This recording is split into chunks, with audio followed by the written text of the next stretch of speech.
Secure some price for Monday, January 27th, 2025, coming to you from the Nation Network studio, built by Arbor Lee here at the historic Wall Center. In the show, a presentation of Bet365. Open an account with Bet365 today. Bet on a huge range of markets. So, whatever the moment, it's never ordinary at Bet365. Use code NATION when opening that account. Matt Sekeres alongside Irf Gaffar from Rinkwide, who's sitting in for Blake Price today. A four-time Juno Award winner, Mike Rantanen, hitting switches, conducting things. We got a big show coming up for you after another weekend, buddy, where I was just sitting there refreshing and glancing at my phone every 3 seconds thinking, oh, we may have the proverbial emergency show to do here with all the trade activity on a Friday evening. How you doing? Nice to see you. Great. Good to see you. Yeah, I kind of, like you, was in that situation as well on Friday.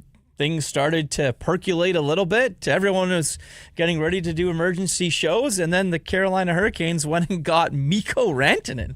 Just an unbelievable turn of events in what was like an hour, to be honest, for the Vancouver Canucks, for the Carolina Hurricanes, for the Colorado Avalanche, and obviously for the Chicago Blackhawks, who sent Taylor Hall to Carolina as well. From a Canucks perspective, I know we're here in Vancouver. I think that the Canucks were convinced that Elias Pettersson was going to be a Carolina Hurricane at some point. I really do believe that, Matt. I think that there was something in the works there that they thought that they had him traded. Obviously, it didn't work out. Things change. One phone call can change everything, but my understanding was that was the case. Fast forward now to here we are a few days later, the Buffalo Sabres, like they have been involved since the very beginning, are a team that has once again come calling for the services of, yes, Elias Pettersson. And, that's the interesting thing that we're going to have to talk about now and monitor, because what does a deal look like for the Canucks? What does a deal look like for the Buffalo Sabres? Does it even make sense? And I think that these are all things that they're going to have to take into consideration. One thing we know about this management group is Jim Rutherford is probably going to get what he wants, but I think that other management teams out there know and are doing their due diligence on what the hell has happened to this team and this roster over the last year. Even 3 years. I mean, for sure. I think the longer this has gone, the more information, the more time that rival general managers and head coaches have been able to accumulate information on what is going on in Vancouver in their room. And it is just so rare to see a franchise taking calls actively on the trade market with your top two centermen, both of them under contract, right? One of them with the no move clause. And make no mistake, there are other teams out there that may be a little gun-shy here, Irf, on either of these players because of everything that has transpired. Now, look, I saw on Friday a whole lot of Eric Tulsky, the new general manager in Carolina, played the Canucks. No. Eric Tulsky did a damn fine job of managing the Carolina Hurricanes. He knew they needed more goals in the lineup. We have this conversation about Carolina every year in the postseason, right? Because they often knock the door, and more often than not, it's either not having that stable goaltending or they just don't get enough goals out of the lineup that they have. So it was clear he was on the trade market looking for an offensive upgrade. And it was clear that he was covering his bases, right? That he was talking with Vancouver on Elias Pettersson, that he was talking with Colorado on Mika Rantanen, the deal that winds up being made. And heck, who knows who else he might have been talking to improve that Canes lineup. We will get to that in a second, but first our Surrey Mitsubishi poll question. What do the Canucks need to be a playoff team? A defenseman? A forward? A JT or Elias Pettersson trade? Or they aren't one? You can vote at the Sekeres and Price X and YouTube channels. I voted defenseman, although Irf, I don't know. Can you see them adding before this JT Elias thing is resolved? Like, is there a world where JT and Elias are Vancouver Canucks and that top four defenseman that we spent most of the year talking about comes into the picture before the deadline? Well, you have to hope that that's the way that management's thinking, because that's the only way that the ship is going to get righted. I mean, you look at their defense, even with adding one, that still doesn't make them that much better, Matt. It really doesn't. You can't go into games where, Vincent Desharnais and Derek Forbort are playing every single night. We've seen how much they have struggled, and your call-ups are Mark Friedman, right? And then you have Guillaume Brisebois coming in, and you have Eric Brandstrom sitting there, one of the only puck-moving defensemen that you have right now in your system is still playing games down in Abbotsford and not with the big club. That one is actually shocking to me as well. But I think that if you were to trade Elias Pettersson, the return for that will have to help you not only this year, but for years, right? I think that it's going to be contract for contract somewhere. Same with JT Miller. You're going to have a contract coming in because of how big it is. I mean, we heard the Rangers, Zibanejad said no, but there was that type of deal where the players were already had some contract structure. Nate Chess is gone. Like that one's out the door. Is it entirely like Colorado likes Nate Chess that so. Much? Okay. I think Nathan McKinnon needs someone to play with. Sure. Right? Sure. So I think that one stays there. Kotkaniemi, but it would be Kotkaniemi and what for a guy like Elias Pettersson? I'll say this, and I know people aren't too fussy about Dylan Cousins and Bowen Byram. I was just getting there, yeah. Well, yeah, but is there a world where you move Pettersson, those two guys are involved, and you get better as a club because you get two pieces? Maybe Cousins just needs to change the scenery and he can get back to the ways he was a couple of years ago. Byram would clearly be a top four defenseman on this team. So I've said from the jump, Irf, I refuse. Look, is it going to be difficult to execute a JT Miller trade or an Elias Pettersson trade and get fair market value back? Yes. But I also refuse to be utterly defeatist on this and say, they're absolutely going to lose the trade. They're going to get so much worse by moving one of those guys. No, I can see a world where you may have a different type team. You may not be as strong at center ice, 1-2, although, let's face it, Elias has not exactly been a great 2C this year. So, this management group had a lot of trust. I think the market was completely with them prior to what is now looking to be a terrible summer they had. And, of course, they've been inactive this year, which is a little bit strange for them as well. But I do think there is still a world where they can salvage a trade for one of these guys. Yeah. It's interesting because I think that there's a point where this management group doesn't really know who they want to trade, and they're just listening to offers on both, right? Or have they made the decision on who's staying and who's the future? Because every single, unless your name is Quinn Hughes on this roster, you're open season for anybody. But that's why, to me, it's so interesting that the narrative is now shifted from JT Miller to Elias Pettersson. Can I ask you this question? Yep. I don't think Rutherford has ever been a Pettersson guy. I agree. And I think that's in part because Elias has proved so difficult to coach, manage, reach, whatever. It would not surprise me if Alvin's saying, no, guys, we have to trade Miller. He's the older guy. He's the root of the problem.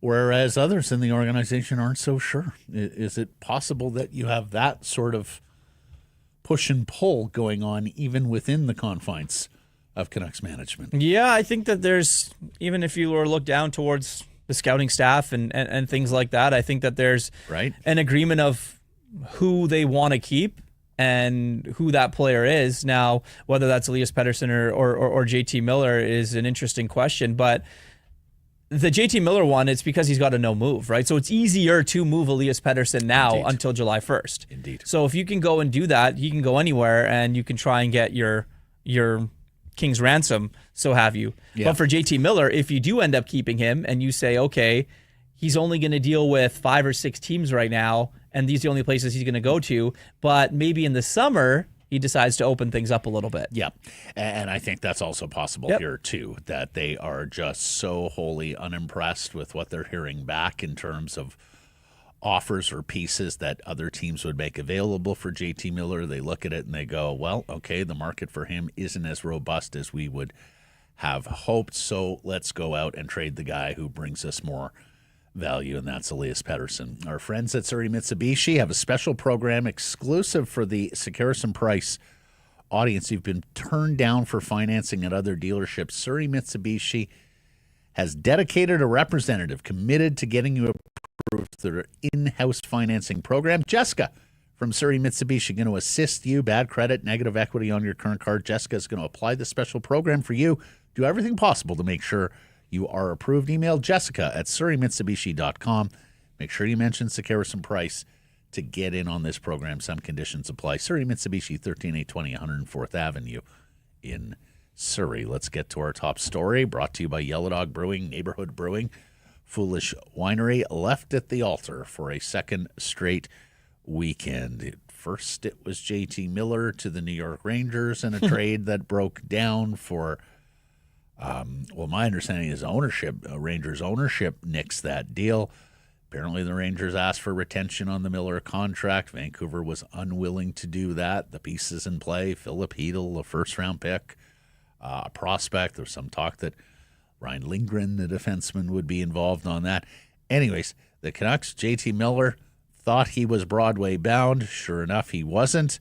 And then, as you say, Irf, and as some of the reporting was out there, the Carolina Hurricanes with a second run at Elias Pettersson in the last year. You may remember they made an overture toward Jim Rutherford and the Canucks last year as Pettersson was marching towards restricted free agency and ultimately that contract extension. That was one of the catalysts that got Elias to the bargaining table to sign this big, long deal worth $11.6 million per year. Here's what some of the insiders were saying. Pierre LeBrun, my sense is that Carolina and Vancouver got fairly close on a trade before the Hurricanes went the Colorado route. You heard the same thing. They chose Rantanen over Pettersson from the Canucks.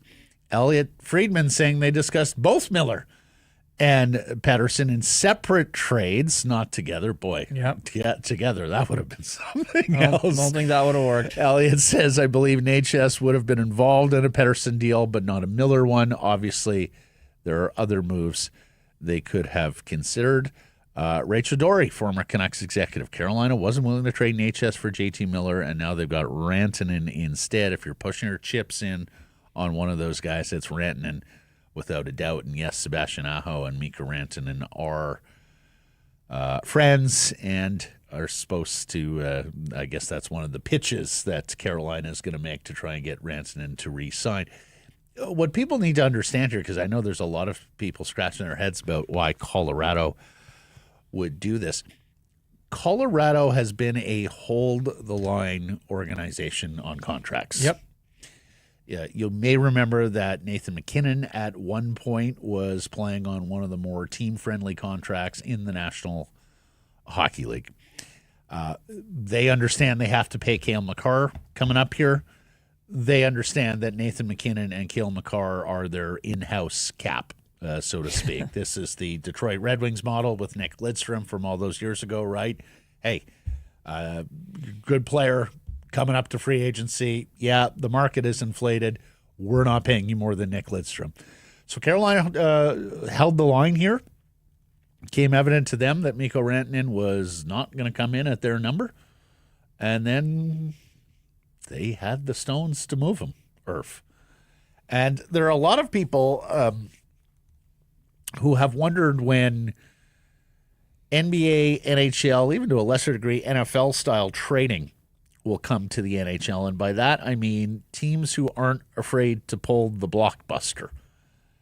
And there are many that believe that guys like Eric Tulsky, and we should mention, he's going to be on the sheet with Jeff Merrick today at noon Pacific time, that there are guys like Eric Tulsky who come with a background that is entirely academic, analytical, right? Not playing in the National Hockey League, that if you give the keys to these sorts of general managers, they are going to execute these big blockbuster style trades.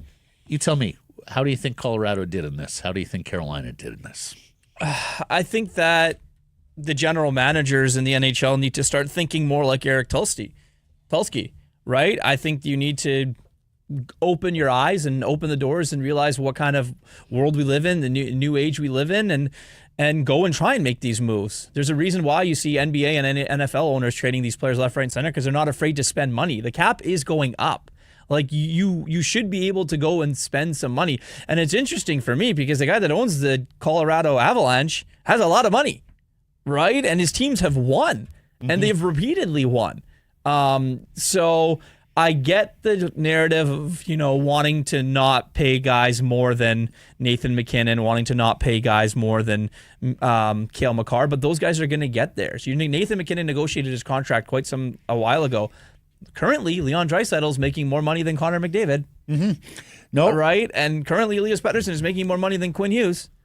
It's going to change. That's just the way that contracts are and things like that. So until these general managers start to realize that, the NHL, that's why the NHL's always been behind in so many ways, Matt, of doing business and conducting business and having guys and players and them not making trades because they're so afraid to do something that's so out of the normal for what things that are happening here. That's why, like hockey, and they tend to re-sign their own players, right? Like, they get angsty about their own free agents leaving for nothing, and rather than execute these sorts of trades, they just hand them the money more. It's just an archaic way of thinking. Like, it really is.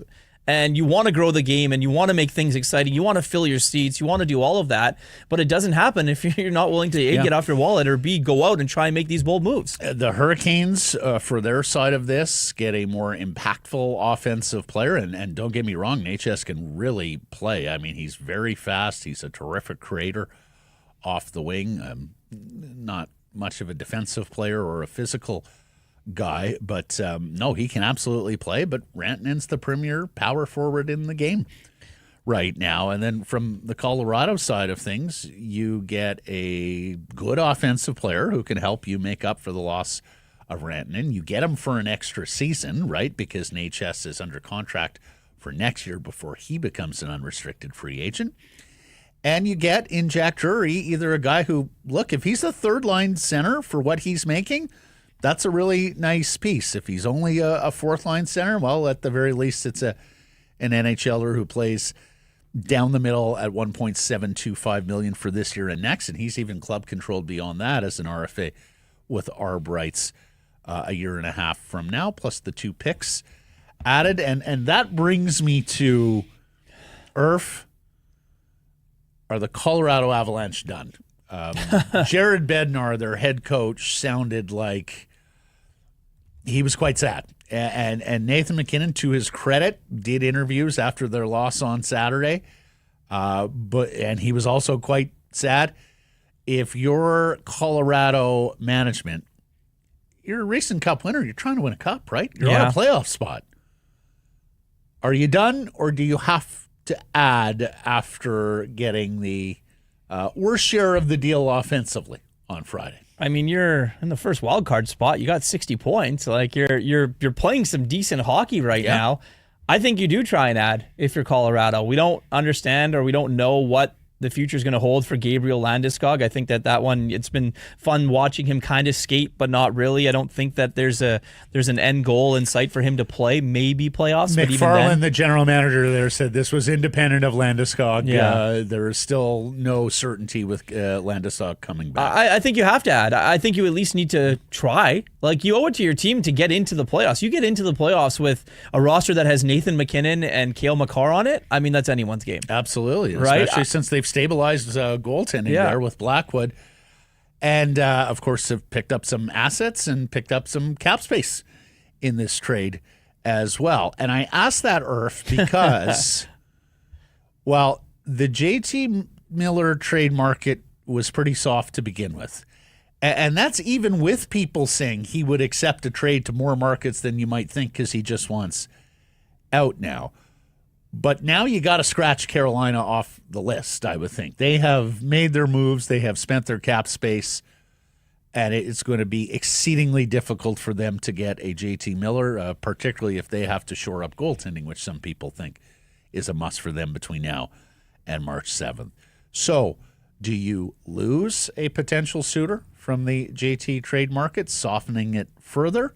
Or does Colorado just simply replace Carolina as a potential destination for JT Miller? Now, there was some wild stuff going on Friday night where people were, Frank Saravelli in part, saying this isn't even the biggest thing that was being talked about in NHL trade circles.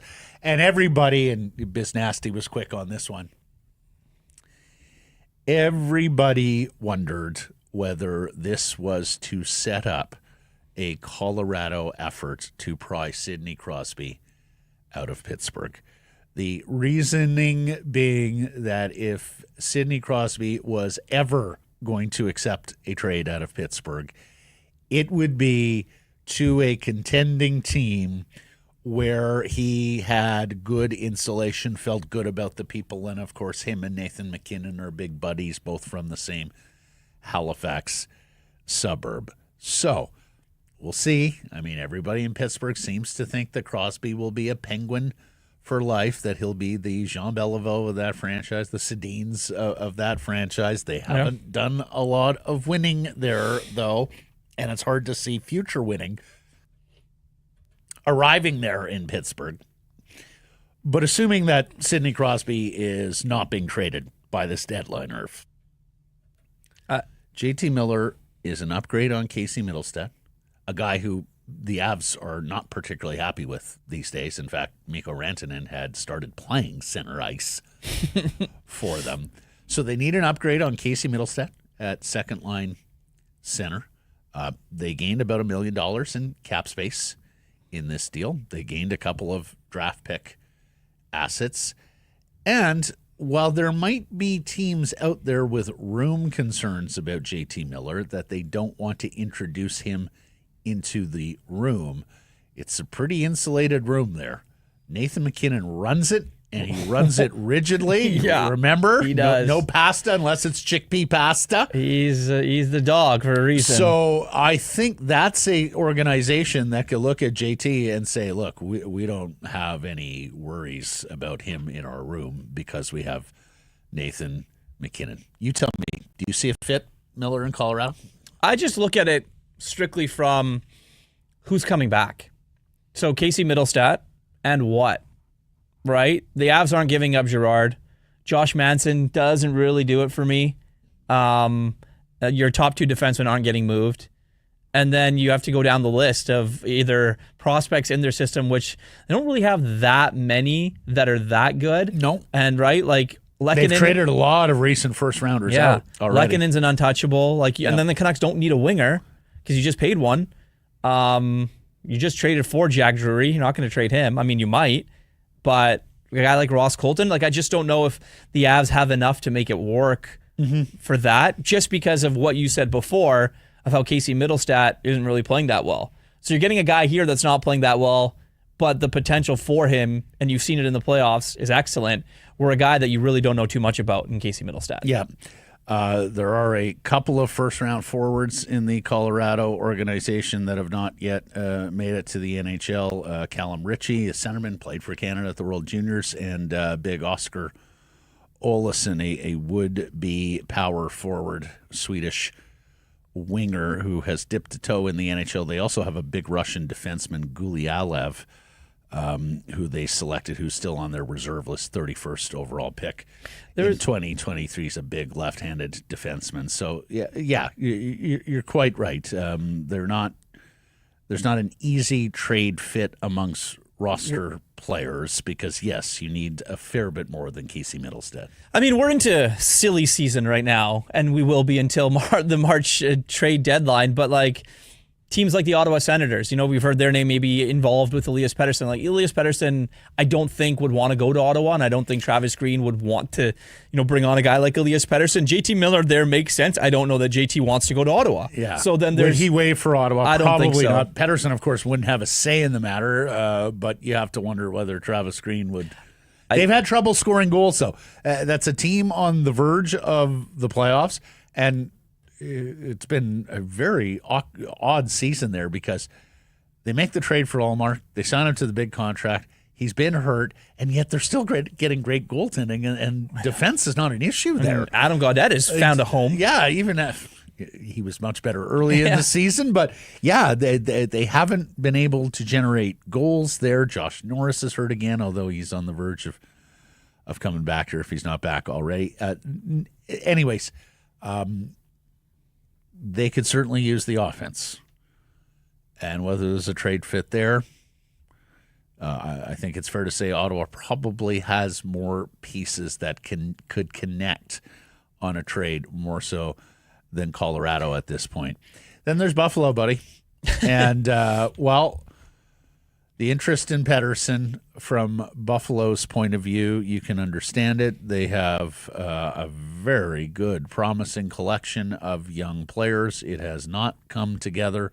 This is 2 years in a row where they felt like they were poised to take a big step forward. And alas, no. They sit there right at the bottom of the Eastern Conference standings. Dylan Cousins 2 years ago looked like he was going to be a fantastic up-and-coming young center iceman. Of course, a Yukon kid who played some of his minor hockey down in our province. Bowen Byram, we all know Bowen, the former Vancouver Giant from Cranbrook, a restricted free agent who's looking to have a bigger role on the blue line, a team that it doesn't already have two first overalls on the blue line, and Rasmus Dahlin and Owen Power.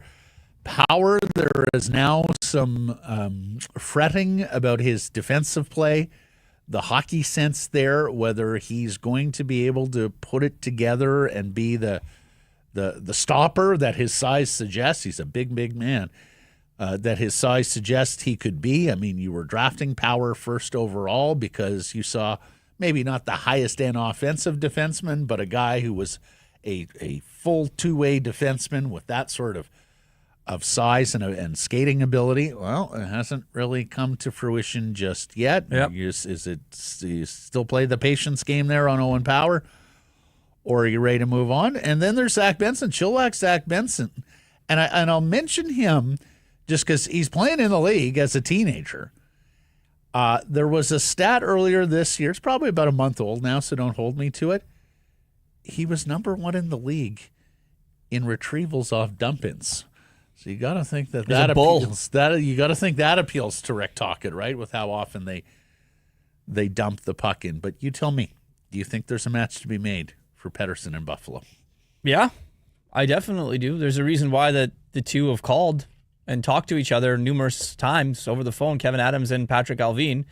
They've definitely had conversations. I think that when you look at it, there's from one side, you know what you want. The other side, you know what you're not going to give up. So it's one side at some point is going to budge if something is going to happen, or you know what, we're just going to keep talking about this and nothing at all is going to happen there. But I'm just looking at the roster right now. I like Zach Benson. I really do.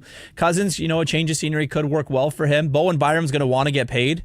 How much are the Canucks willing to pay him as a restricted free agent? Is he going to be a 7x7 guy? Is he going to be one of those guys that makes that type of money? So that's another thing that they're going to have to take into consideration on signing guys long term. If he is that, I know he's had the concussion history and some injury issues there. But of the teams that we hear that are interested and have been interested on this player, there's really only been two. It's been the Carolina Hurricanes, and it has been since last year, and it's been the Buffalo Sabres, who has been all year this year in on Elias Pettersson. Is Chicago not? What do you know there? I don't think Chicago. I don't think so. You know what, Chicago? It almost has to be a fully futures deal in Chicago, unless you're willing to take on Seth Jones and his contract, or unless you're willing to take on Connor. Connor Murphy would help as a big right shot defensive defenseman, but.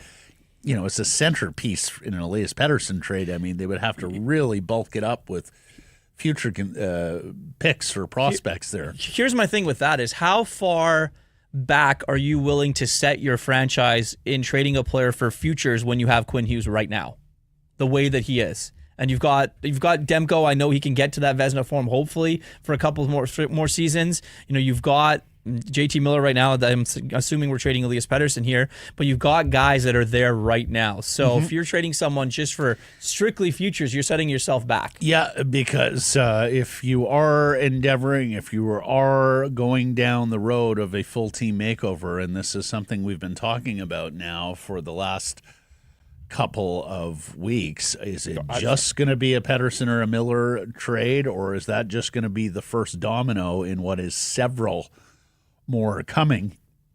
Then that makeover has to be retool, not rebuild, because you've got Hughes under contract for 2 more years after this one.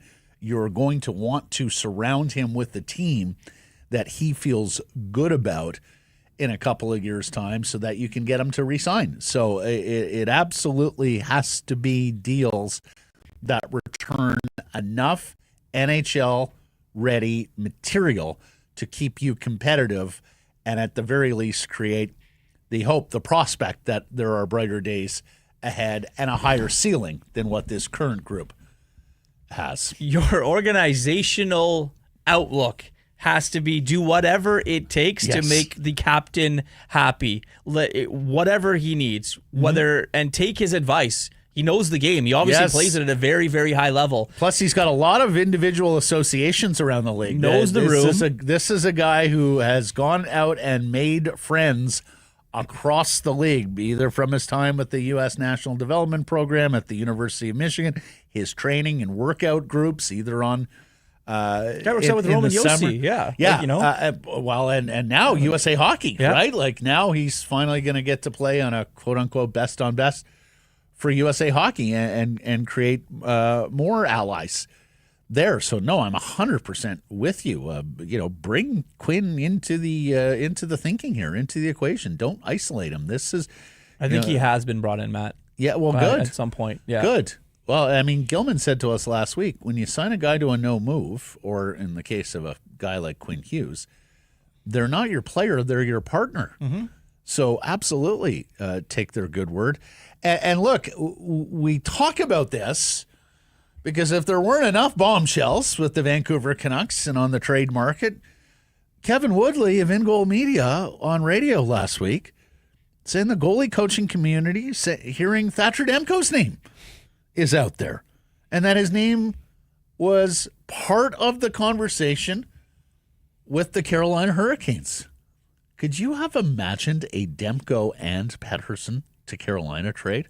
It would have been very large, but Carolina does need a better goalie, or at least someone there that can help out a little bit down the stretch run here and into the postseason. The Demko one is an interesting one to keep an eye on because, he's a guy that's going to want to get paid. He's a guy that probably wants a little bit more term than maybe the Canucks are willing to give. The problem is around the National Hockey League, it's no secret of Demko's history of being injured. And it's unfortunate. You feel for the guy and you want him to play well and be able to go and have these games and get back to that Vezina caliber goalie that we all know that he can be. But the injury, he's going to live with it. He has to live with it. He has to learn to play with it. He has played with it. The Canucks gave him a run of games here in the last week to try and get through it and get to a point of being able to go and maybe get over the next hump and win some hockey games and play at a high level. But he wasn't able to do that. He didn't make timely saves when he needed to, and he also didn't get any help. Kevin Lankin doesn't get help either, but he makes the saves when he needs to. So for Demko and any team looking to acquire him, like we're talking about guys doing due diligence about JT Miller and Elias Pettersson. Teams want medical records for a guy like Thatcher Demko, before pulling off a move like that. No doubt. And of course, you also wonder whether they're willing to listen on Demko because of what Kevin Lankinen has done this year and whether they have designs on re-signing Lankinen going forward. Anyways, lots happening with the Vancouver Canucks these days, and lots happening at the South Okanagan Event Center. The Penticton V season, of course, well underway. Check out the Neighborhood Watch section, a vendor experience at the South Okanagan Event Center. Enjoy your favorite neighborhood beers and tachos. Fantastic food there. While attending any event or Penticton V's game, Neighborhood Watch. We have spent several Young Stars games in that section. Check it out if you're in Penticton and heading to a V's game. Okay, buddy. Well, there was a game. Yeah. On Saturday. You and Jeff covered it. Yeah. On Rink And there's one tonight. There's a game tonight as well. A 2-1 victory over the Washington Capitals. Quinn Hughes scores both goals. His Saturday showcases for the Norris and Hart Trophy Awards continue. The Vancouver Canucks' strong run of play on Saturday, Hockey Night in Canada games continues. BC-born head coach of the Washington Capitals, Spencer Carberry, lauded not just Quinn Hughes, but Elias Pettersson and Linus Karlsson for being the net front guys who allowed those Quinn Hughes shots to go in. And in the aftermath, head coach Rick Tocchet was talking about how everybody on the team could take a lesson from Quinn Hughes. And it's not about like one of the million things that Quinn Hughes does well. It's about the courage he shows. The smallest guy on the ice going into the high danger areas on the interior. Here's Coach. We can learn from our team is when he attacks the inside. Like you call him small, whatever, but he's not scared to go the interior. That's how you score goals. He gets it and he goes right to, that's how he scored those 2 goals, right to the interior. He doesn't go outside. He goes right to the interior and, makes that one, the first goal was incredible. If he doesn't go the interior, he doesn't score the goal. So I give him a lot of credit, and that's a big team. So when you go in, there's a lot of white jerseys around that middle. He's not scared of that. So that's what I love about the kid. It has got to drive Tocchet and Foote crazy when you think of how many times this year they have referenced the guts of the ice or getting inside. It has got to drive them crazy that the player setting that example is the guy who's setting the example on just about every other category. Like, there are 20-some skaters. What are they carrying a roster of 24 right now? There are 21 other skaters on the Vancouver Canucks right now who cannot do what Quinn Hughes does, walk in the line, say, the blue line. Well, right? I think there's only one other person in the league that can do that. There you go. Yeah. Like, that is rare, exceptional skill. That is something that no or very few NHLers should even try. Yeah. But this is stuff that just about every skater can do, right? Get to the inside. And yet there, again, is the coach citing his captain, Quinn Hughes, in this area of the game, which should be far more doable for the rest of the roster. And Quinn, and look, at least this one happens after a victory, Irf, because he has been hesitant to go down these boulevards after losses where he has been the best player on the ice or the best Vancouver Canucks. So he gets asked about whether he's playing the best hockey in his life. Take a listen. I'm playing the best I've played in my career, but in saying that, it's a really hard league. It's a humbling league. So for me, I'm just trying to refocus every single day, try to keep my body healthy and, try to, be at my best, be a good leader, and see where that goes. Well, he's acknowledging it now. It's the best hockey of his career, and I'm sure give him some truth serum. He would say it's a damn shame that we're having the type of season that we're having when he is playing at this high level. The phrase wasting Quinn Hughes is getting more and more prevalent in the conversation around the Canucks these days. Yeah, and I think Quinn Hughes, when he was named the captain, I really do think that, he took that to heart. I think he's changed a lot about not only his play on the ice, but his leadership, his off the ice, his nutrition, what he puts into his body to be able to play and compete at a high level. I think, maybe early on in his career, it wasn't as good as it is now. And he's really taken it to another level, right? Best defenseman in the National Hockey League, and it's not close. He leads the team in scoring by 21 points. Like, again, another category that's not close. So for him to go and do all this, and you just hope like there's anybody on that roster that can draw inspiration from Quinn Hughes. Getting fired up too. You better go and try and do it. Like, really, nobody else. It just seems on too many nights the entire offense has to go through this one player. Which is for an offense that has, Matt, I know, JT Miller, Brock 200-point players, yeah. a 40-goal scorer. Like, just go down the list. Like, we did not think offense was going to be a problem this year after the work they did in adding all the wingers, including Jake DeBrusk, who's got, 1-13? 9. 1-9 right 1 now. and 9. 2-13. 2-13. Yeah. Hasn't scored since the Montreal game at the start of the last trip. There's a game tonight in St. Louis. In fact, there's a game this afternoon. It's a 4:30 puck drop. That is one of the reasons why we're an hour early here on Sick Harrison Price. Kiefer Sherwood is out. We'll miss this game as well. We think Dakota Joshua's in, or is that confirmed that Dakota Joshua is in? He skated on a regular line yesterday and did media, so we anticipate that Dakota Joshua is going to return. We think it's Kevin Lankinen. Tocchet was asked about this on a... It's got to be Kevin Lankinen. It gives you the best chance to win a hockey game, and they have to win games. Yes. Like it's got to be Kevin Lankinen. I'm sorry to all the people that love Dr. Demko. No, I know. But I know, and Tocchet did not disagree when it was positioned to him yesterday that maybe it's time now to give Lankinen a run of games. Connor Garland skipped practice yesterday, but apparently he's fine and will play tonight. Tyler Myers is coming back from suspension. And Elias Pettersson, off his National Hockey League debut, and we'll hear from Coach here in a second on that, but Elias Pettersson, the defenseman, they liked enough what they saw that Mark Friedman has been reassigned to the Abbotsford Canucks, and it sounds like D. Petey will continue to play beside Carson Soucy. And Coach Tocchet with a pretty descriptive clip of D. Petey.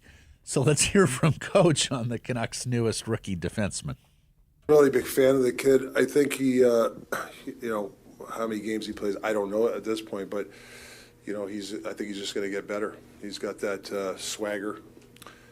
He goes into piles and blows people up. Like, he's not scared to do that, and he can stop cycles. That's what we need. We need guys that can, like, he's that young defenseman that you can really build off.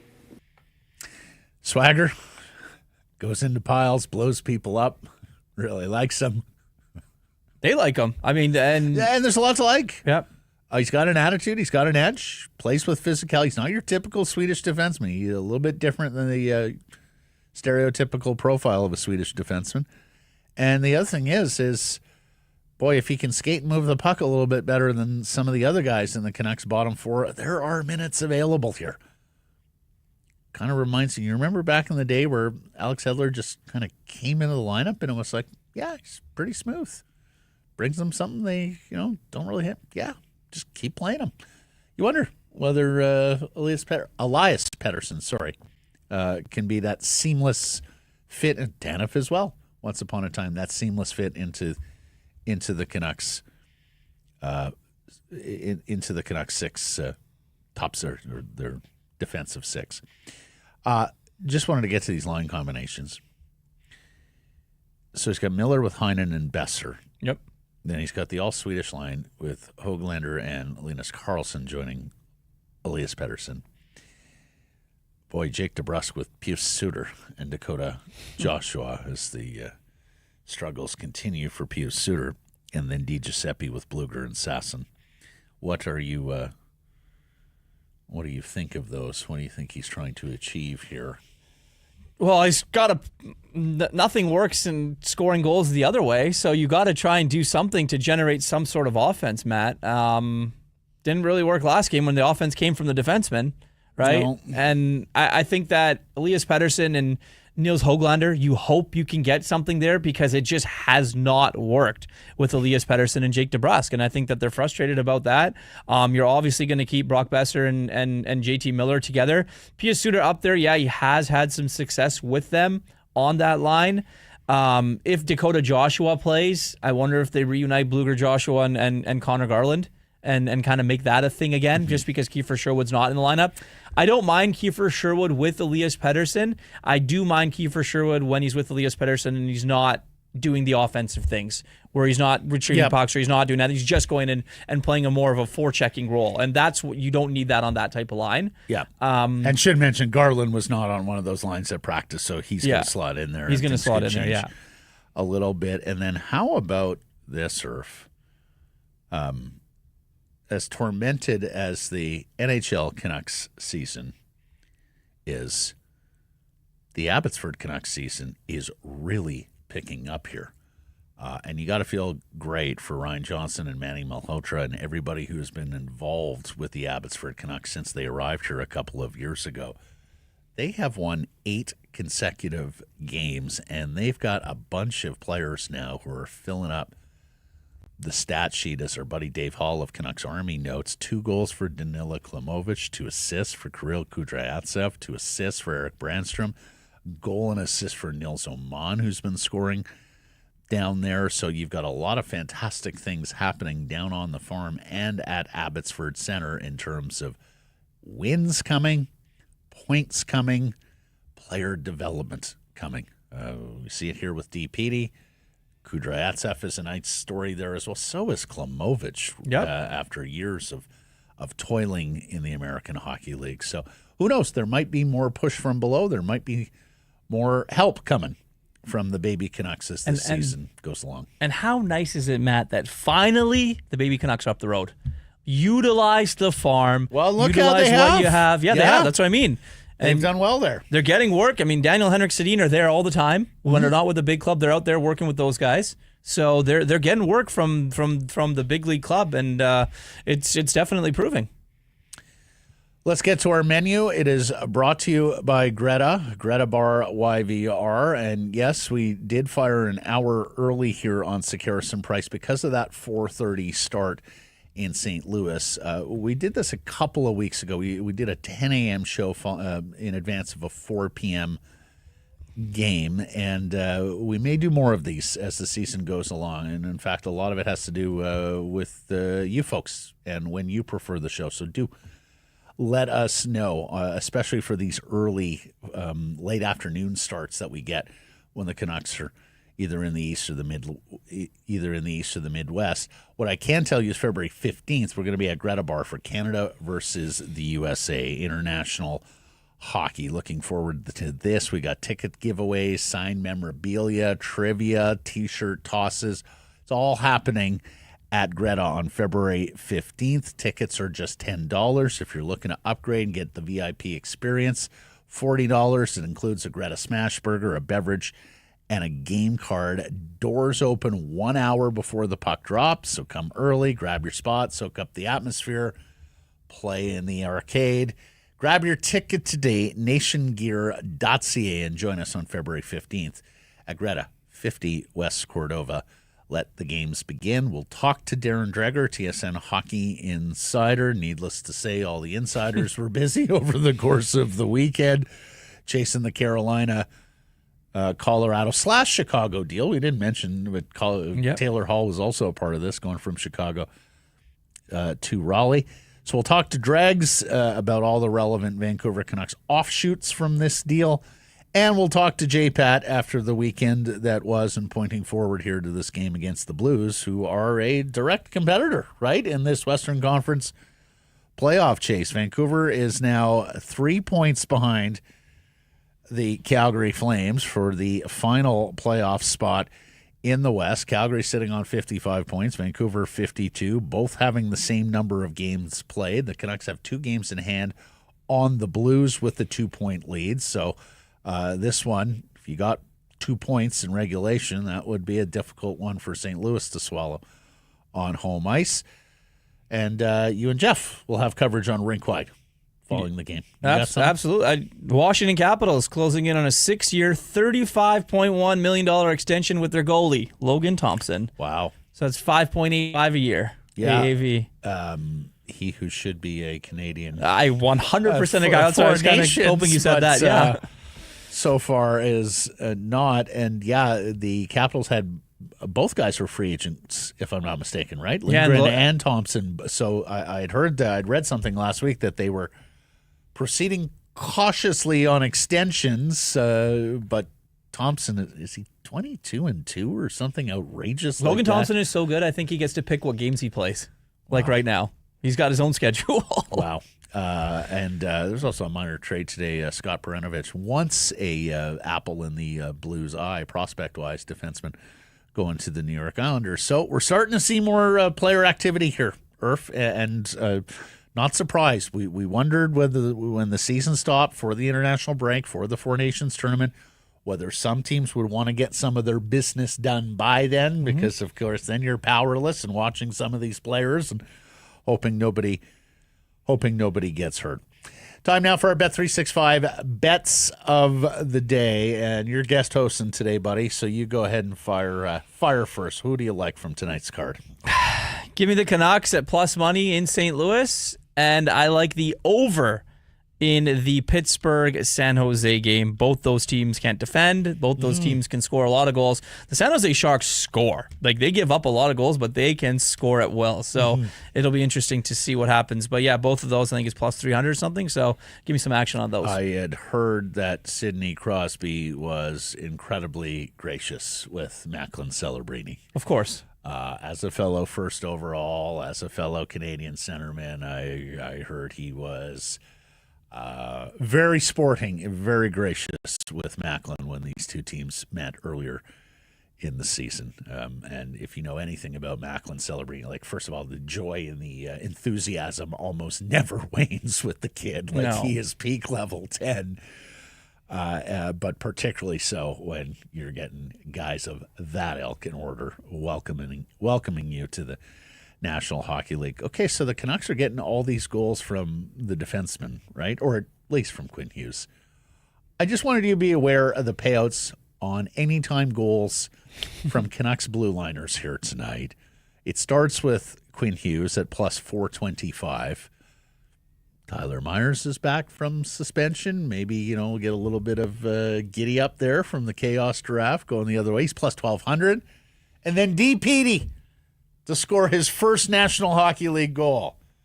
Comes in at 14-1, plus 1,400 for him as an anytime goal scorer. Open an account with Bet365 today. Bet on a huge range of markets. So whatever the moment, it's never ordinary on Bet365. Use code NATION when opening that account. Darren Dreger coming up next.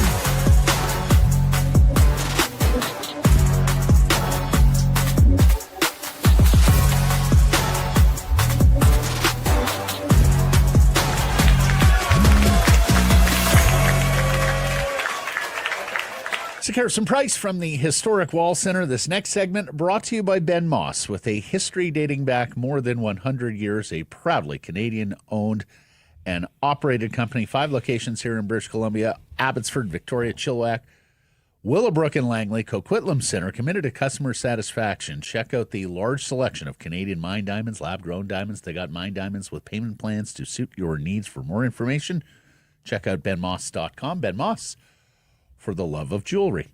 As we welcome in TSN Hockey Insider, one half of the Ray and Dregs Hockey Podcast. We missed him last week. Mr. Darren Dreger back from a week at the lake house in Manitoba. You're an ice fisherman, Dregs, I learned.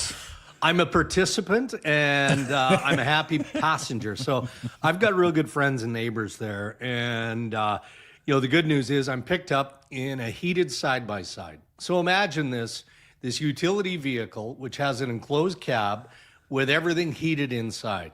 So I walk about 20 steps from my front door of my cabin into this vehicle. Then we drive down the launch and onto the lake. And within 9 minutes, we're in a heated hut.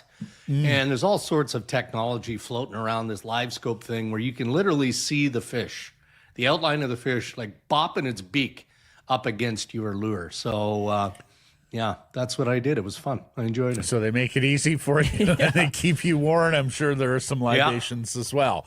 Have you ever broken a trade from inside an ice fishing hut, Dregs? No.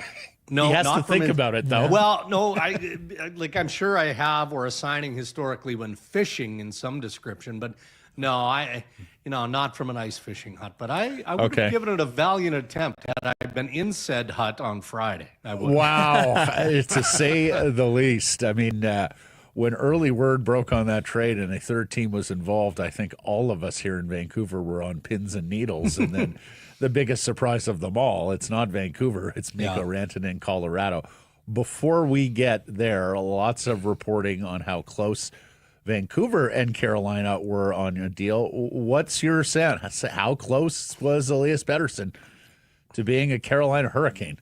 Pretty close. Yeah, pretty close. And I mean, that's coming from all different areas. And I actually have a conversation later this afternoon, which may shed a little bit more light on that. So I'm not holding anything back. It's just as we have this conversation, I can't share anything more than what we already know, in that Vancouver has been in this multiple conversations with Carolina. And this is dating back to last season, not just this year, but last year. And I would look at Buffalo. I would look, of course, at New York. I mean, the JT Miller speculation linking the New York Rangers, who obviously now are playing better, that's not going to go away anytime soon. And I think that there are other teams that have at least kicked tires. And one that kind of surfaces is Columbus Blue Jackets. And that's interesting to me, right? Because you look at the year that Columbus is having, and I'm not saying they're deep into any sort of negotiation or conversation. I just know that there's been at least some level of back and forth. And there's probably a number of different teams who have done something similar. Buffalo sources acknowledge that they've been in it essentially from day one, and they're going to stay in it until they're told they're not in it. And maybe that's because Vancouver is either going in a different direction, as it appeared they were with the Carolina Hurricanes, or they opt to perhaps just yank in their horns, see if anything better materializes around or at March 7th. And then you make a decision on whether or not it's in your best interest as a club to hold on and revisit in the offseason. But real close. And look, just to finish on that, connecting Vancouver to Carolina, yeah, I'm sure that there are people around Colorado who look at Marty Necas and Jack Drury and the two draft picks and go, we gave up a foundational star, superstar in Mika Rantanen here. We did not get enough back in return. I'm not so sure about that. I think Vancouver had keen interest in that package. Keen. And I think what happened in the end, again, just kind of spitball and putting the pieces of the puzzle back together here, Carolina played this as shrewdly as you could in Eric Tulsky and Tom Dunnan, and having that ongoing dialogue with Vancouver, having the ongoing dialogue with Buffalo, and ultimately with Carolina.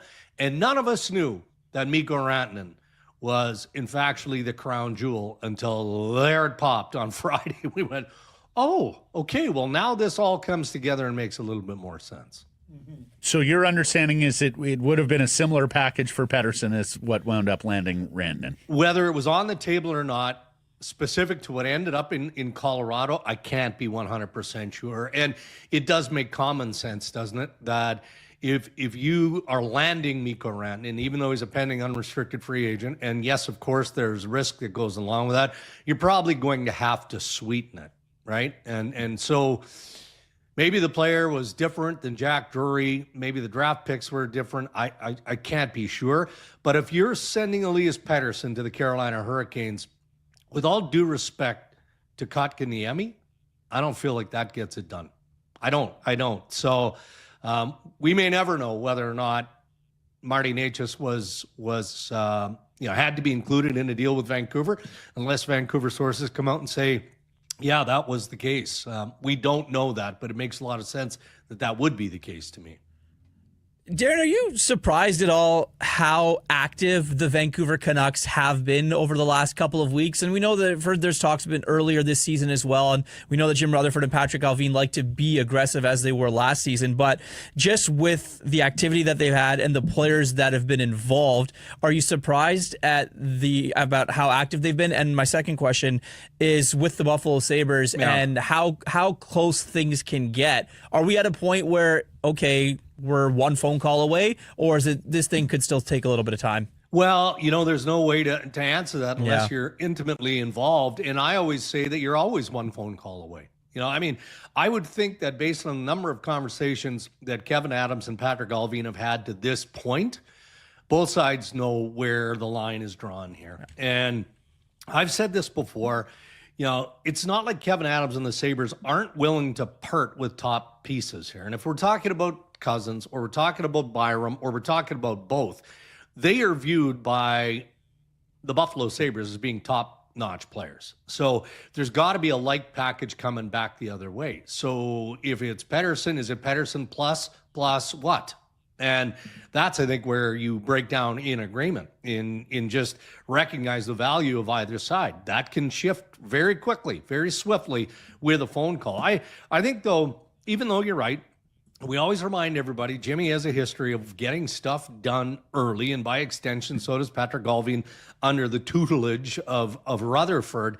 But they're also keenly aware that March 7th is the trade deadline. And honestly, just to go back to the Colorado trade for a moment, I think that's what confused everybody the most. Okay? So the language used Friday night, and I think I used this on SportsCenter, was rental package. That's what was deemed the return for Mika Rantanen. That's a rental package price. Well, that's not being critical of the pieces that went to Colorado, Ignatius and Drury and the draft picks. That's the price that Carolina had to pay with no guarantee that they're going to get this guy extended. Well, why do it if you're Colorado? You're so far away from the March 7th trade deadline. As I talked about on Friday, there was some belief that Rantanen was willing to take a discount, whatever that is, on the open market to stay in Denver.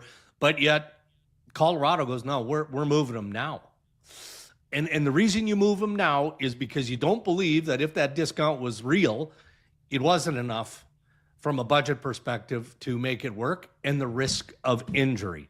The risk of Mika Rantanen going down in a heap at any point in the near future was too much for Colorado to bear. So maybe Vancouver looks at that. If they're that eager to move Elias Pettersson or JT Miller, then we're going to find out perhaps before the start of the Four Nations. I was going to follow up. My next question is Colorado done yet here, Dregs? You hear their coach, you hear their star player, Nathan McKinnon. They sounded like sad boys on Saturday night after the loss and having to deal with questions about no Mika. Yeah. Colorado's a recent Cup champion on a playoff spot. Are they done here? Can they be done here? I don't think they can be, but man, that's a blockbuster, right? So how do you follow up on that? And maybe the follow-up is tinkering. I think the more interesting story is Carolina done? Carolina just knocks it out of the park with Mika Rantanen. I mean, look, Taylor Hall's no slouch here, guys. Davidson and the Chicago Blackhawks appreciably are taking some heat for not doing much. I mean, they send Taylor Hall to Carolina. He's healthy. Why they didn't wait closer to the trade deadline to move Taylor Hall, I don't know, but he'll be a good depth add there. But I look at the goaltending of the Carolina Hurricanes. Injury aside, Freddie Anderson more often injured. His playoff numbers aren't great. Are they okay with what they've got in goal in Carolina? And I don't think they can answer that confidently and say, yeah, we're okay with that. Colorado already did its repair job in the crease. So I think you'll see more tinkering unless McFarland has something up his sleeve that we're just not projecting or thinking that is going to happen. But I would look more to Carolina in terms of work to get done. Wow. Well, let me ask, since it's out there, do you believe Carolina was ever talking to the Canucks about Thatcher Demko? I mean, not that I can credibly say as yes, fact. I know they were. I believe they were.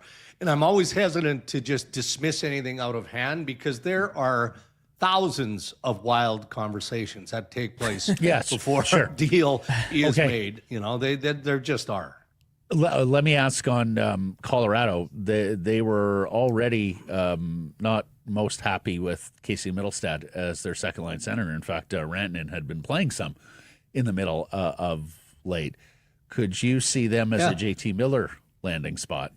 Well, yeah, I mean, I could because, when you look at how the Colorado Avalanche are built and how many players are capable of playing that position, being able to move the needle, I mean, that name has to come to mind. But, look, this JT Miller rumor has been swirling forever. I pick the team, and they've asked about JT Miller. Why hasn't he been traded? It's a combination of things here, of course, right? It's the fact that he's got a full no move clause, so he's not going anywhere that he's not comfortable with going. He's just not. I had a real good Dallas source curiously tell me they're not in it, and that was like a day ago with JT Miller. So that takes a pretty big player out of play unless something changes with the phone call that we talked about a minute ago where, okay, well, now we're back in it. But no, told that they're not in it. So now you start to wonder, okay, well, if you're from JT's perspective, he's got a young family. Why would he go through all of the upheaval in the season if it's not for a top contending team? The New York Rangers are playing more and more like the team we thought they were going to be at the start of the year. If Colorado has interest, sure. But don't think that teams aren't doing their homework here too and making sure they understand what's gone on in Vancouver. Why hasn't this worked for JT?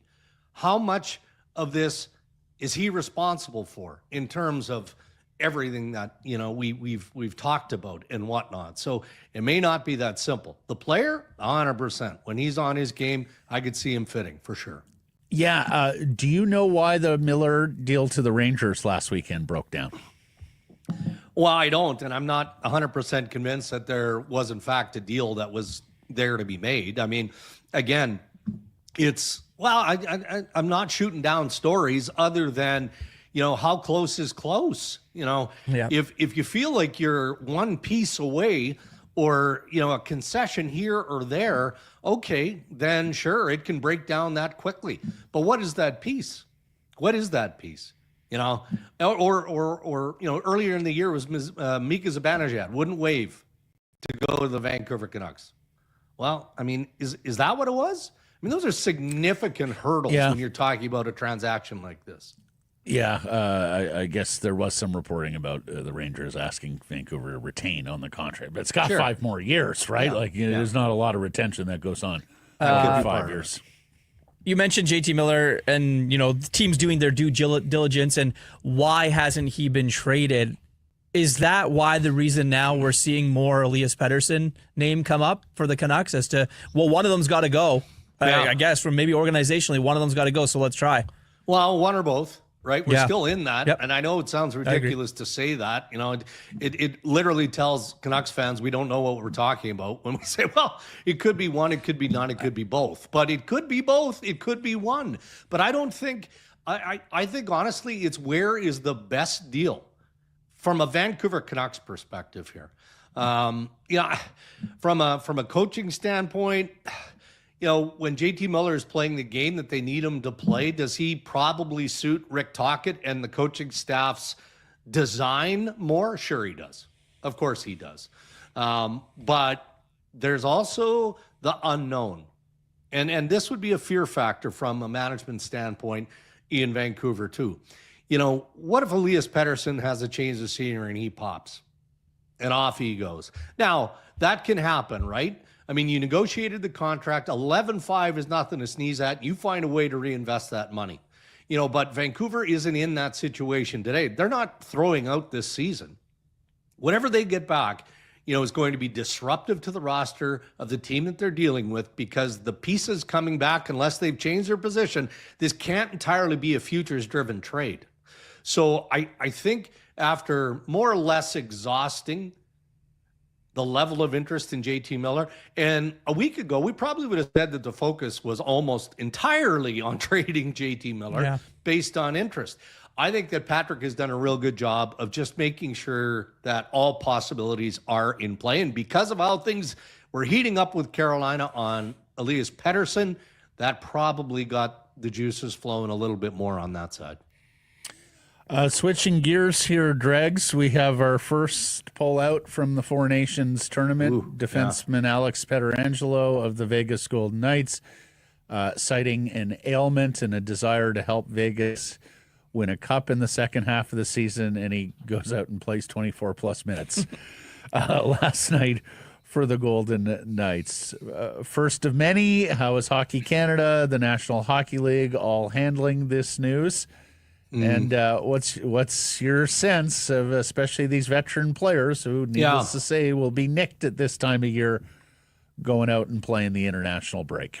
Well, first of all, as soon as I saw it, the release from the Vegas Golden Knights, I went, good on Petro, man. Like, recognizing, and this man wanted to play for his country. Don't get me wrong. I mean, we can debate all day long whether or not this is just simply an exhibition tournament or whether or not it has value internationally, right? I mean, it depends on how you want to view it. The players named to the roster, they want to win for their country, and Petro's no different. But he wants to hoist that Stanley Cup again. He really, truly does. So whatever he's got going, the rest and remedy is going to be worth him sitting this one out. Do I think now there's going to be a rash of star players removing themselves? No.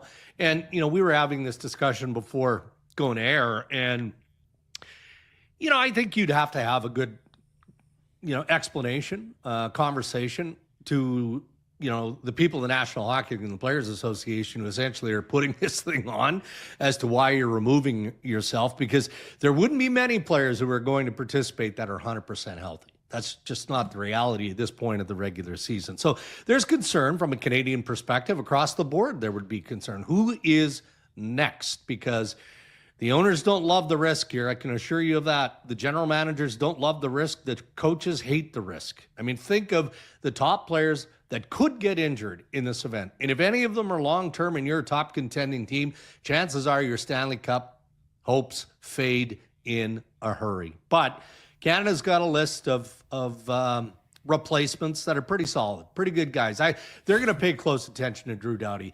LA source told me last night he should be back in the lineup within the next 3 to 5 games for them. He's perfectly healthy. They just got to get him up to game speed. But is he top option for Don Sweeney and Doug Armstrong? I mean, you look around the list of, what is it, Dougie Hamilton, Mackenzie Weegar, Chris Tanev in Toronto. Who am I missing here? Bouchard, of course. Bouchard. Yeah. So, Chikrin. I mean, they have other options that have deserved the time that Canadian management is going to take, and they're probably not going to make this call until they have to go to Montreal.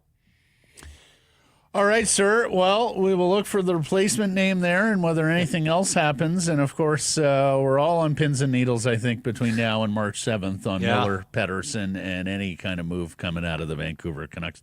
Do let us know what you hear, Dregs, and thanks for this. I will. Thank you. If you are struggling with things like managing stress, anxiety, relationships, or divorce, reach out to the counselors at Advanced Counseling. Book your free initial consultation today at advancedcounseling.ca.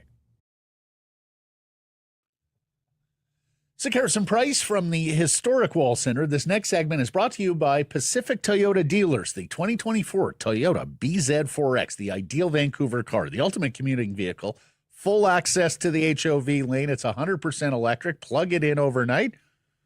Never see a gas station. Incredibly spacious, packed with all the things you want in an SUV, like cargo capacity, fits family, friends, pets, sports skier, and it can handle any terrain. So you can take it from the city right out to the slopes. Run it with your phone. It's got a digital key. You run it with your phone.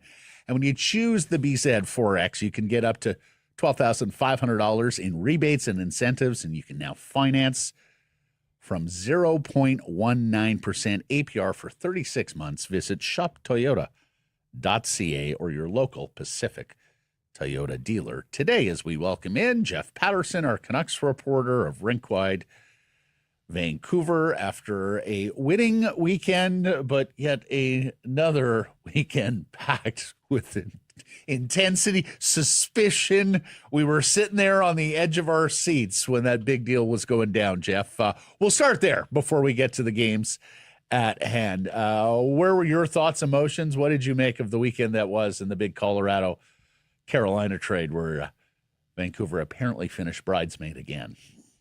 Well, first, let me just say I always enjoy joining you on Mondays because we all bask in the glow and glory of a Saturday night Canuck victory. It's becoming automatic pretty much, right? Like, Saturday, here they go. And usually it's Quinn Hughes leading the way. He did in Toronto. He did at home against Edmonton and the other night against Washington. But yeah, back to Friday. I mean, I was like everybody sitting down to a Friday night meal and thinking that the weekend was upon us. But hockey GMs had other ideas. Look, I love trades. I've always said nothing gets the hockey world talking like trades. We don't see the old hockey trade nearly as much as we used to with the salary cap and all the complications that go along with that. But that's some big time movement, and interesting that the Carolina Hurricanes for a second straight year have, addressed what they think is their perceived need, gone in for probably the best winger available. We'll see if it's enough to put them over the top. Good organization, well run, well structured, but they've come up short way too often in the playoffs, and we'll see what happens here. But as far as the Canucks were concerned, were they just used? Were they sort of a third party in all of this? So obviously Chicago turned out to be the third party, but I mean, depending on who you listen to, but it certainly sounds like this thing was close to getting across the goal line as far as the Canucks were concerned. Didn't happen, and obviously the players they had leading into the weekend, well, they've still got them all here as they head out on the road for 3. Well, there's some suggestion that the Carolina package for Rantanen and Pettersson were similar, right? Natchez, Drury, some draft picks. Is that something that would tickle your fancy with Pettersson if you're moving him? Well, it doesn't address the need at center, really, for the Vancouver Canucks in terms of high end.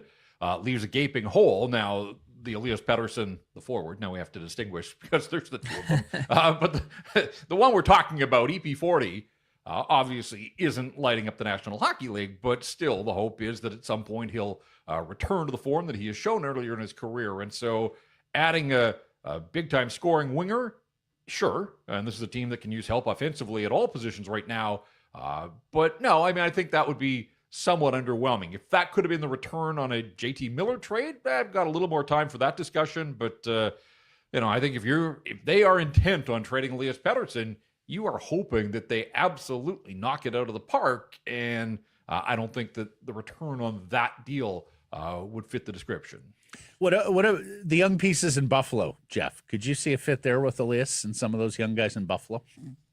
I mean, it's so hard hypothetically because, yes, there are a number of pieces there, but can you put together a puzzle that makes it worth your time if you're talking about dealing a 26-year-old that's been a 102-point guy? I don't know. I mean, I guess I thought the Sabres were going to blow it up when they lost 13 in a row. They didn't. They've sort of stabilized, but clearly they're not out of the woods. And so, am I surprised to hear that the Sabres are kicking tires? No, because that does feel like an organization that is going to have to do something here to, just shake things up. What they've got hasn't been working for them for the better part of a decade now. We know that. So, I mean, look, I've got some time to kind of parse the Sabres roster and depth chart and try to figure out if you could put together a package. But in the here and now, it doesn't feel like anything is imminent there. So we'll see where that goes. But again, the Canucks have been so far down this trade road now in consecutive weekends that this idea that, win over Washington, or, if they can start to string some wins together, or if Miller and Pettersson are around and they get to the Four Nations and somehow, they're motivated and dialed in for the Four Nations, does that change the conversation? I don't think it does. I think this management has expressed its desire, basically, by getting this far in the trade discussions on one or both of these players. I just can't see them reeling it back in at this point. Yeah, I agree. I don't think so either. And just to your point on Buffalo, I think it would have to start with Cousins and Byram. That would be the two players that would have to start. I know the Canucks have had some interest in Tage Thompson, but I don't really think the Buffalo Sabres are going to part with their best player other than Rasmus Dahlin. Jeff, let's get to tonight. The Canucks and the St. Louis Blues to kick off their road trip. At some point on this trip, they're going to have their full healthy roster, but it won't be tonight. Let's start with Kiefer Sherwood. What do we know there? Yeah, not traveling with the team to start this road trip, but Rick Tocchet said after practice on Sunday that they hope that he could join out on the road. Now, it's only a 3-game road trip, and if he's not going to St. Louis, That narrows the options pretty quickly. Remember, of course, only one trip to Nashville for the Vancouver Canucks all season, and I'm sure that's a game that Kiefer Sherwood had circled on his calendar when he signed with the Canucks. He's done the going back against former teams thing before, so I don't know how much intrigue, but with one trip to Nashville, you'd think that he wanted to be a part of that. So I've seen him around the hallway at Rogers Arena both days, Saturday and Sunday. On the weekend, he's there. He's alive. Still don't know the nature of the injury that took him out of the game in the second period in Edmonton, but this will be 2 games in a row now that the NHL's hit leader has missed action, the first games that he's missed all season. So no Kiefer Sherwood. The intriguing one to me is Dakota Joshua has returned to full skating with the Vancouver Canucks out of a non-contact jersey. He's close. He says he's ready to go, and he's a game-time decision. Now, as the Canucks woke up on Monday morning, he was still on injured reserve. They'd have to activate him. But with the move to send Mark Friedman down over the weekend, they do have an open spot. So it's just paperwork at this time. If Dakota Joshua is good to go, they can activate him, and he could be in the lineup against the St. Louis Blues after missing 10 games with a lower body injury suffered against Nashville back on January the 3rd. And we had a good chat with him after practice on Sunday. Obviously, it has been just a tough season. I mean, there's no other way to describe it for Dakota Joshua with the cancer diagnosis. And as he said, he thought he was finally getting to his game and starting to come around there early in the new year when he left the lineup. So, again, you're hoping that he can launch because it just hasn't happened for him yet this point the season. So they'll welcome his size back, especially if they are without Kiefer Sherwood for a whole lot longer here.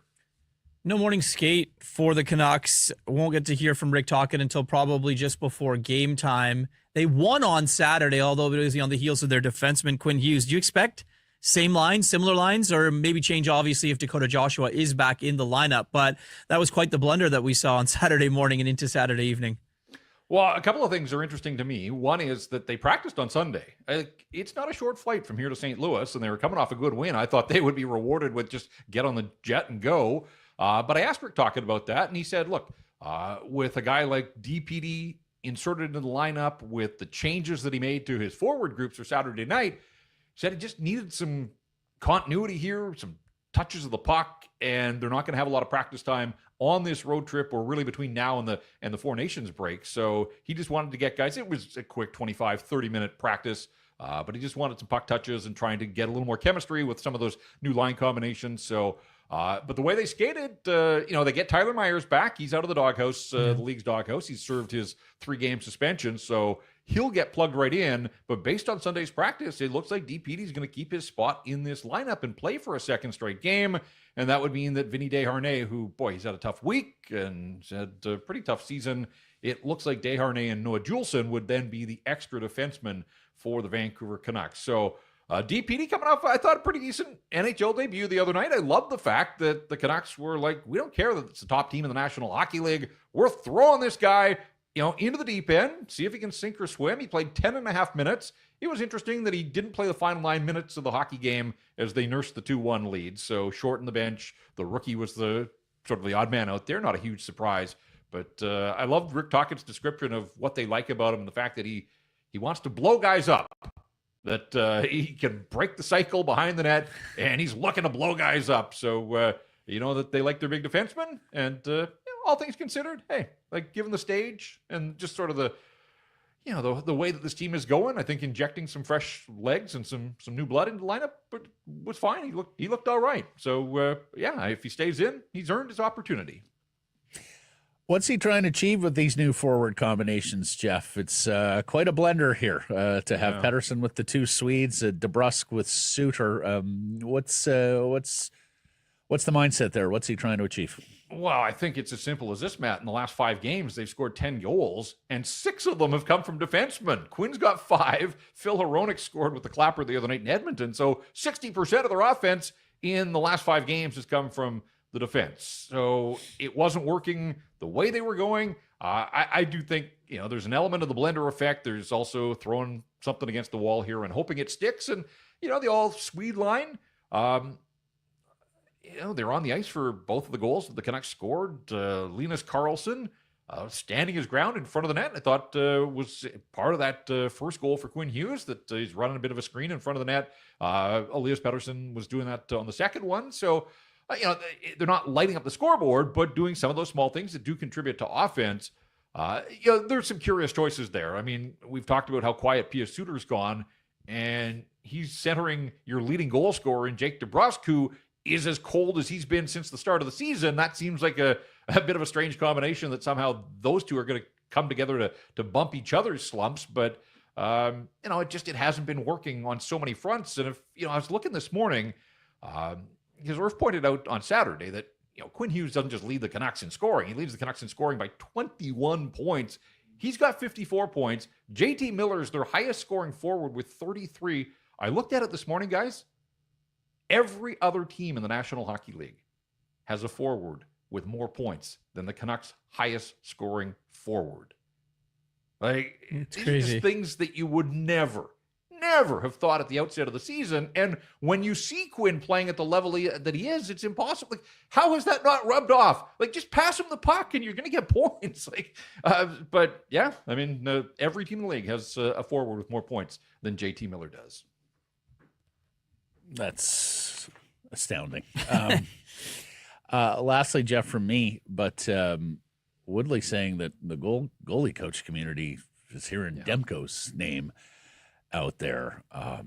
This guy seems to think it's everyone but Hughes is available. Like, full team makeover. We asked about it on a poll question last week. What do you think? Is it possible that we're going to see the first few steps here towards a full team makeover around Quinn Hughes?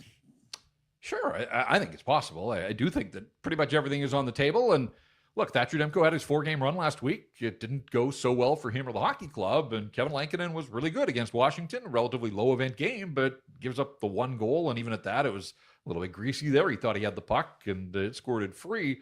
Had to make some saves. Ovi had 7 shots on goal, wasn't able to add to his total and take a step closer to catching Wayne Gretzky. So Kevin Lankinen came through. I mean, outside of Quinn Hughes the other night, and we've said this a lot of times through the season. It's Hughes and then it's Lankinen, and they have been easily the 2 best Vancouver Canucks. So Rick Tocchet wouldn't cop to a starter the day before a game, so after practice on Sunday, but it was suggested to him that maybe it was time for Lankinen to get a bit of a run here, and he certainly didn't disagree. So I think we're all expecting that it's going to be Kevin Lankinen against the St. Louis Blues. If the Canucks come through and magically somehow string back-to-back victories together going into Nashville, we talked about Kiefer Sherwood. The same thing would apply for Kevin Lankinen, although Lankinen and the Canucks have lost twice to the Nashville Predators already this season. So, maybe the third time will be the charm there. But whatever the case, yeah, like if it's Lankinen's net now in the short term, I'm not here to say like he is absolutely, the number one, no questions about it. But I will say they're at a point now where they need every victory, every point they can get. I think it has to be win and you're in. And so coming off the performance against Washington, I think you keep the net. If you deliver, I think you keep the net. You get another chance in next game out.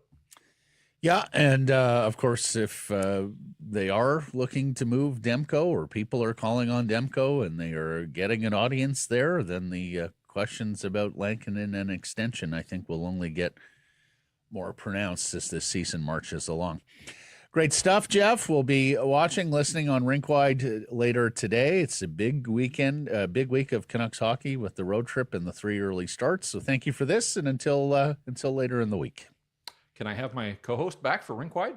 You can have your co-host chair back too for Rinkwide. Yeah, so we're just keeping the studio warm for you here, Jeff. Very chilly morning here in Vancouver. Thanks, guys. Buddy. If you are struggling with things like managing stress, anxiety, relationships, or divorce, reach out to the counselors at Advanced Counseling. Book your free initial consultation today at advancedcounseling.ca. Harrison Price from the historic Wall Center, where if you're heading to a game in downtown Vancouver, make a staycation out of it. Book your stay at the Wall. Call 604-331-1000. Ask for the Harrison Price rate. Some blackout dates apply based on availability. Text the show, 778-402-9680. Email live at SecureSomePrice.com. Particularly want to know, it was 11 o'clock start for the show today. We did a 10 o'clock a couple of weeks back during a 4 p.m.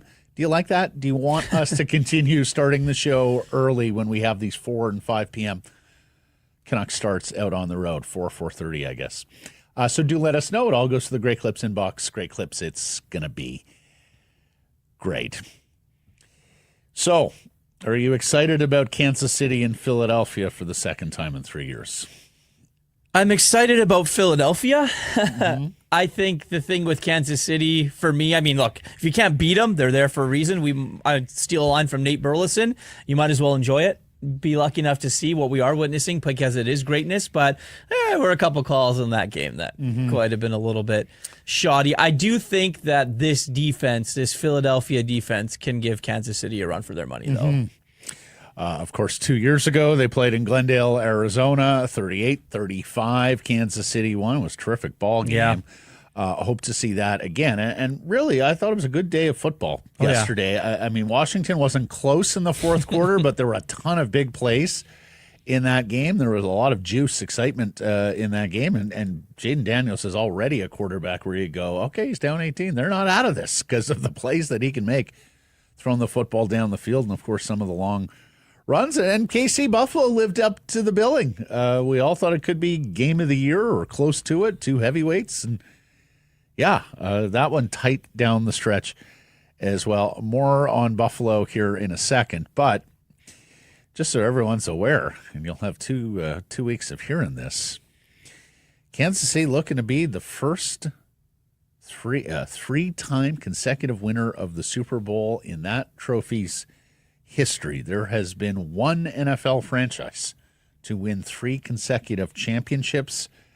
That is the 65 through 67 Vince Lombardi Packers. The first game was the NFL championship game. Then you had the merger and, of course, the first 2 Super Bowls won by Lombardi's Packers. So this is absolutely history for Patrick Mahomes, Andy Reid, and Kansas City. And poor Buffalo. Poor Buffalo.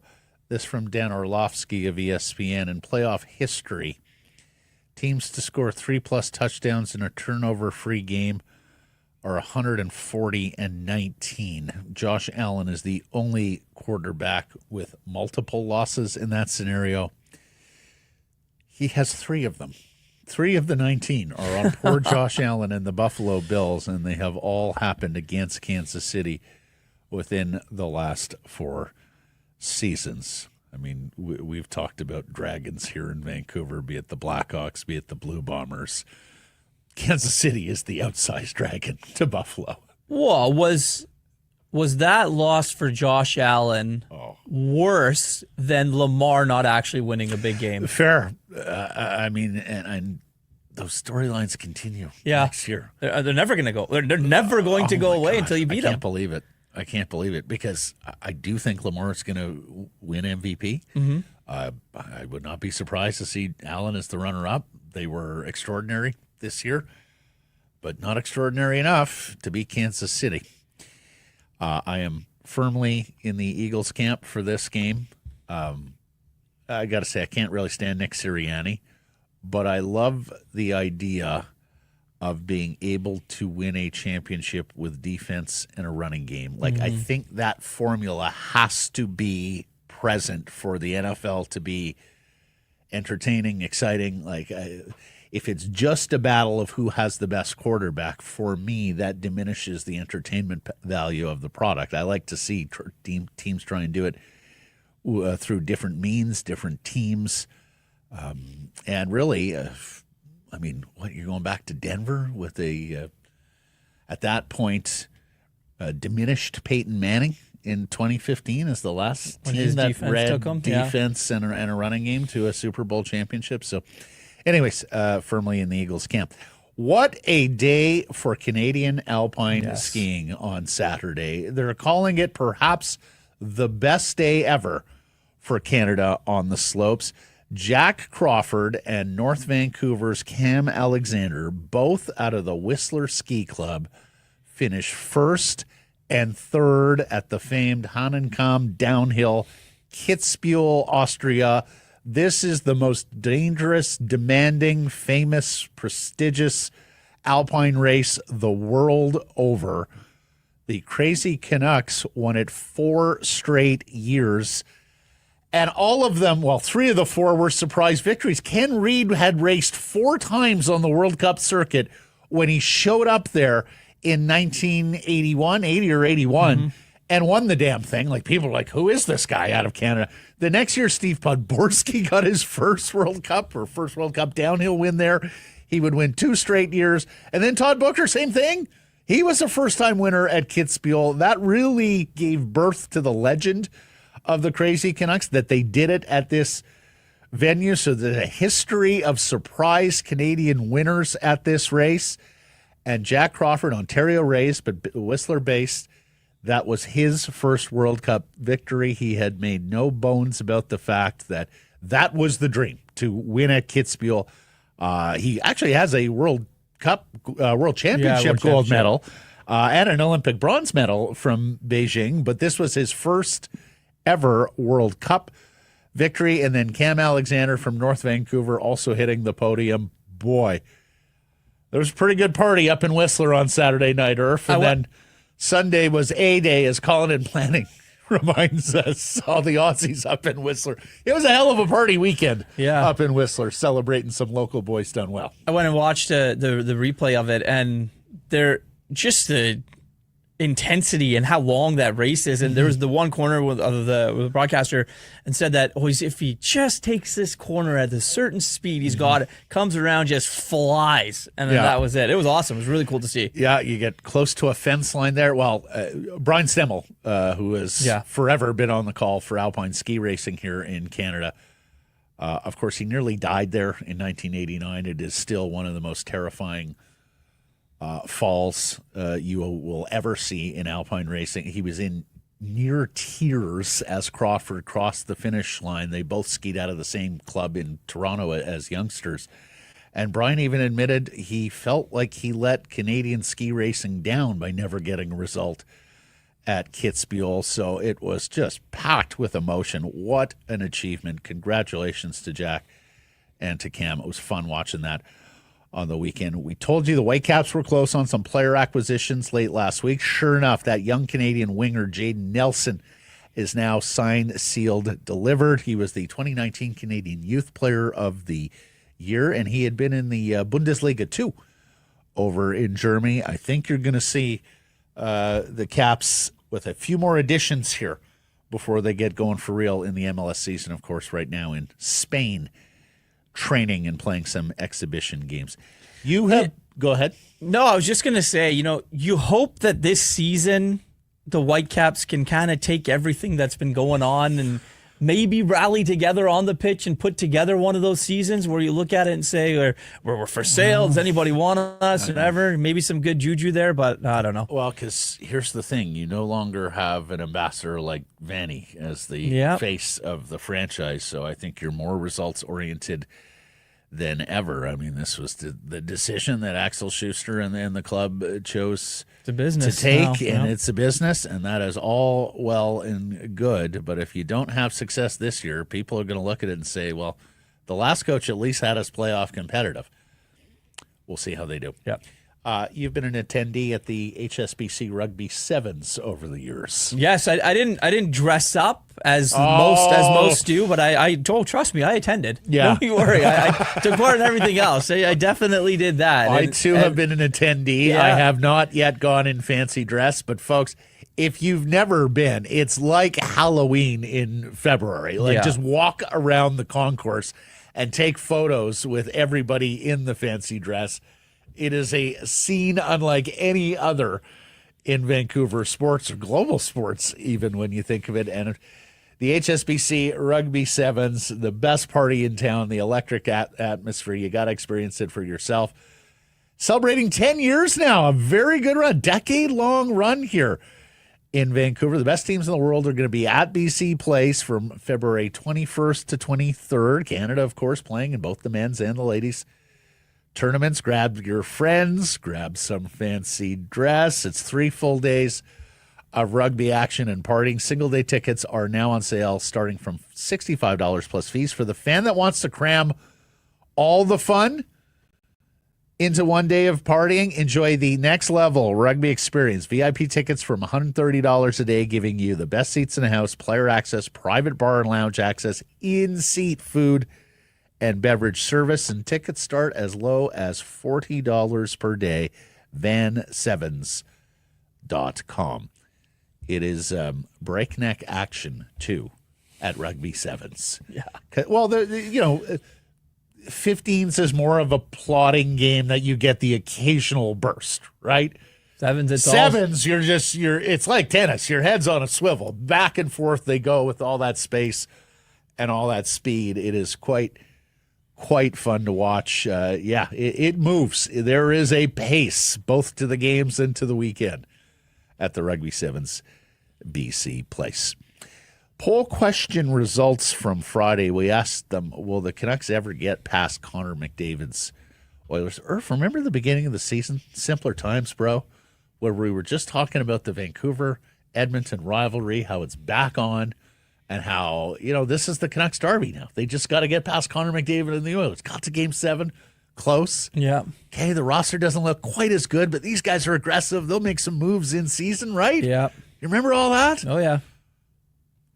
Does it feel as far away to you as it does to me? Absolutely. 100% it does. But the crazy thing about that is they got past them last 2 weekends ago, or a weekend ago, right? They ended up beating this Oilers team with McDavid. They beat them a lot in the regular season. They just don't beat them in the playoffs. The playoffs is when that's all the time it matters in all reality. But that's where the bread is baked. The interesting thing for me about the Oilers is on Sunday when the Oilers woke up, they were in sole possession of first place in the Pacific Division for the first time since February 2020, Matt.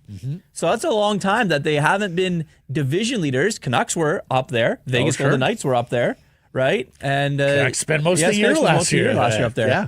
So they've had their number, but again, this is a results-oriented business, and in the playoffs, it doesn't really matter. And the Edmonton Oilers have actually not won a regular season division. You've got to go back to the Smythe division, everybody. So it has been an awfully long time for that franchise finishing atop the standings in whatever you want to call the division over the decades. Anyways, 58% of them saying no, we'll never get past McDavid's Oilers.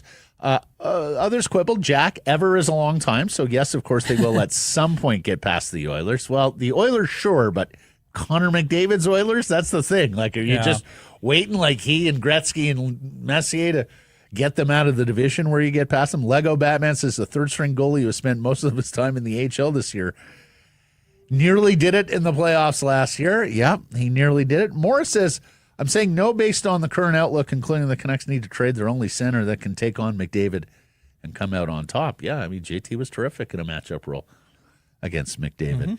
And Adam saying not this version of the team. We saw a lot of that actually in the comments, people voting not this version of the team. Errors and omissions, we have a couple from last week. First of all, our friend Yerke informs, and this was a Blake mistake, that the English call arugula lettuce rocket, not radicchio. I'm out of my depth here, I must say. I had a bit of an issue with the Apple podcast feed on, it was Thursday, Mike? I believe it was Thursday's show. Thank you to everybody who flagged it. If you have trouble with your podcast feed, please do flag it with us on social media, on X. Send us an email or the text message to the inbox, and we'll get on it as best we can. So thank you to everyone, and we're back up and going on Apple, right? Excellent. All good now. Thanks for joining us, everybody. Appreciate you spending some time and connecting with us. Please do subscribe to all our assorted channels, including YouTube and wherever you get your podcasts. Follow on social. That's X, Insta, Facebook, TikTok, YouTube, Blue Sky, live on many of those platforms, going back to noon tomorrow, traditional starting time. And please do support the community sponsors you hear us talking about. Keep it local.